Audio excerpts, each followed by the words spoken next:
Damien, we'll start with you. What was your favorite moment from that ball game? The most unbelievable play I've ever seen on the field by a 17-year-old kid in his first SEC game against number 2 Georgia in Bryant-Denny in a night game, and just the pageantry, it gets bigger and bigger and bigger, and this is the biggest game of the year, and it just to make that play in that moment as a 17-year-old kid, we talk about it all the time. All I see on Twitter, Instagram, or X, I should say, all I see is, oh, the kid is 17. The kid is 17. Yeah, it's cool to say, but you if you haven't, and I mean this with no disrespect, but if you haven't stepped on that field, you do not understand how impressive it is to see what this kid is doing at 17 years old. And on that play, the repertoire that he showed, the ball skills, the body control, the awareness, the speed, the elusiveness, the big play capability, the X factor, the put the game on my back. The game is on the line. Just throw it up to me. I'm going to go get it. The body control to grab the catch, come down, and be able to do that again as a freshman, as a 17-year-old, and then to outrun the guys, hit him with another spin move where you're making them look like an FCS team where they're hitting each other. This wasn't NIU. This wasn't NIU. This wasn't Kentucky. This wasn't Furman. This was Georgia. It wasn't even Notre Dame, Damien. It wasn't even Notre Dame. It was Georgia.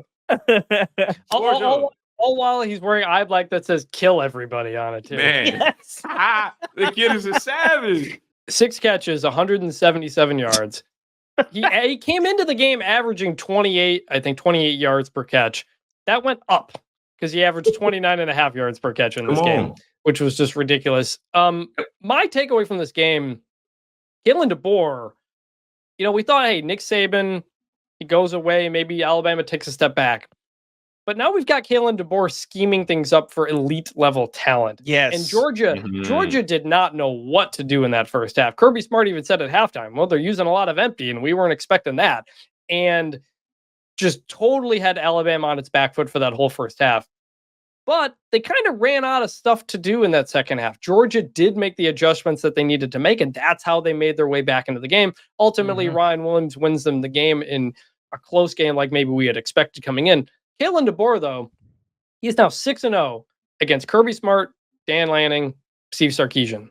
Like, those are the best coaches in this game, and he's undefeated against them. He is unbelievable in these big moments, in these big games.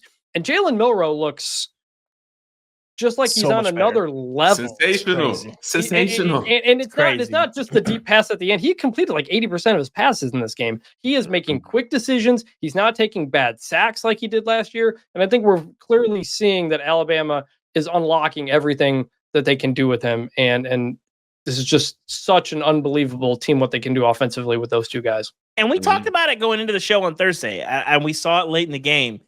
When there were big moments, it seemed like Kalen DeBoer always had something dialed up. And especially now, Nick Sheridan doesn't have a ton of experience as a play caller.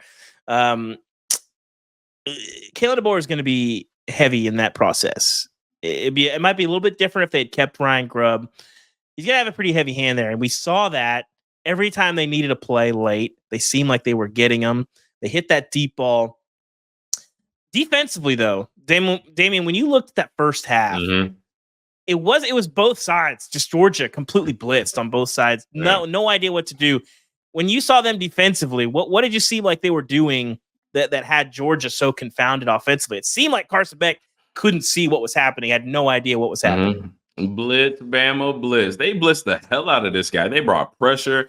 And not only when they weren't bringing pressure, they had guys that were just defeating blocks. They had guys in his face all day long. So I think part of it was scheme, but I think part of it was, this Georgia offensive line that I was talking about going into the week that, should be a focal point, should be, the strong unit for their team. They got dominated. So a little bit of scheme, a little bit, they were just outmatched in the first half. And all that being said, they just threw the kitchen sink at them. And, I saw that look in Carson Beck's eyes, and I've seen it before. A guy that's lost, a guy that's seeing ghosts, a guy that can't figure out, where's the blitz coming from? How is that affecting the coverage? Oh, it's one high. They just showed two high. I thought it was one high, so I'm going to throw a go ball. But then Malachi Moore drops back to the deep half of the field, and then he makes a play on the ball. I mean, they had this guy confused. They had him rattled. But on the flip side, what I will say is the resolve, the moxie, the competitiveness for him and Georgia to be able to come back in that game.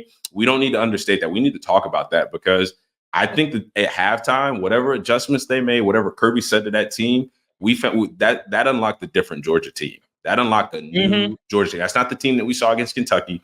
It's not the team that we saw in the first half against Georgia. I don't even think that's the team that we saw against Clemson. I think that's the best Georgia team that we have seen all year. Yeah, I am wondering if, like, Georgia's slow offensive starts. They didn't do much in the first half against Clemson. Didn't do anything against Kentucky. Didn't do anything in the first half here. Did they find something in the second half there that will carry them forward? Or are these slow starts going to continue to be a problem? Because with that schedule, you can't afford to keep having that happen. And so there's a lot of heat on Mike Bobo here to make sure you continue that momentum. As we look ahead to Georgia, I still feel pretty good about them, but the schedule, as we mentioned, they go to Texas, to Ole Miss. They play Tennessee. I think Georgia is clearly one of the 5 best teams in the country, but if you're sitting there at 9-3 and you only have 2 top 25 wins, if they go 1-2 in that stretch, the idea that Georgia could miss the playoff is a lot more real than people think. And it won't be necessarily because of, this team's disappointment. It's look at their schedule, compare it to Notre Dame, compare it to Missouri, compare it to Clemson, a lot of other teams. It's crazy how hard the schedule is. I'm sorry, Chris, I don't want to cut you off, but I'm going to say this quick. If there's a world where Georgia doesn't get in the playoff and Notre Dame does, I will raise hell and back. I'm sorry. Go ahead, Chris. But to your point, hey, 9-3 probably not going to happen, but like it's on the table. And if that's the difference between playing on the road in a first-round playoff game versus having a bye, it's almost as if this Alabama-Georgia game had a lot of stakes to it, you know? Here's the thing, Chris. Here's okay, let's do this. So you wrote after the game that you're shrugging off anybody who suggests the stakes are lowered. No. Not that they're lowered. There was people saying it doesn't really matter. That was my biggest problem. I don't argue that it doesn't matter, but I don't think you can argue that the stakes are not lower. Here's the thing. I don't think that means people won't care. I don't think it means that it won't be compelling, that it won't be incredible. But the last time that Georgia lost to Alabama, every goal on their, Pinterest board was totally gone. They couldn't get to the playoff. They couldn't win the SEC. They couldn't win the national championship. Now they lose, and they can still do all those things. What happened the previous time they lost to Alabama? 2021. They didn't get in the playoff. Well, no, 2021. They got in. They won the national championship. Yes. That's what. This is part of my point. The idea that it's never been the case that one September loss ends your season. That was not the case for Alabama last year against Texas. That was not the case even when Georgia lost the SEC road to a 14 game. playoff is much steeper if you lose in September. At this point now, they can still lose again, and all their goals are still out in front of them.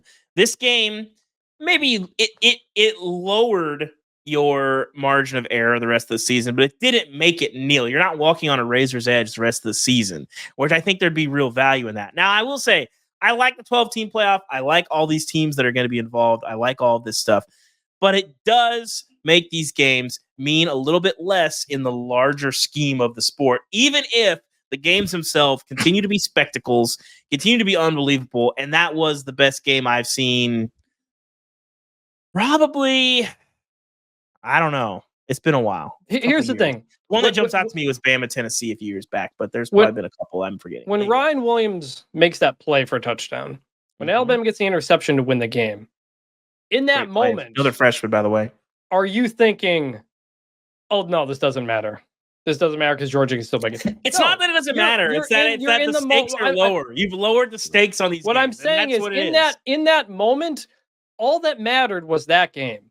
Because when you suit when you suit up for a game on Saturday, when fans come into the stadium, the only thing that matters is what happens in those 4 hours. And when any ramifications outwardly are not going to impact how you feel about this game, especially in the moment. When Georgia takes the lead at the end and the camera cuts to that Alabama fan bawling her eyes out.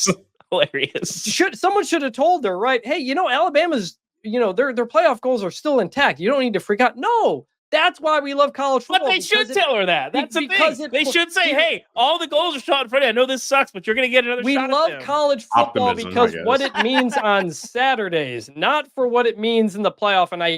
And we are part of it. We are part of this. I hate that we talk so much about the playoff.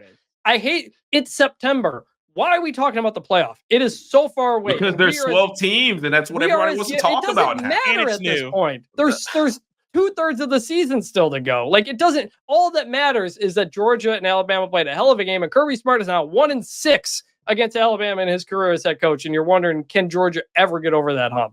And I think that game was everything we love about college football, which is not the playoff and the playoff ramifications. We love college football because you never know what you're going to get on a Saturday, whether it's an overturned Hail Mary or a pirouette on the sideline from Ryan Williams that we've never seen before. That is what we love about college football, and nothing about the playoff impacts how much we enjoy that in that moment.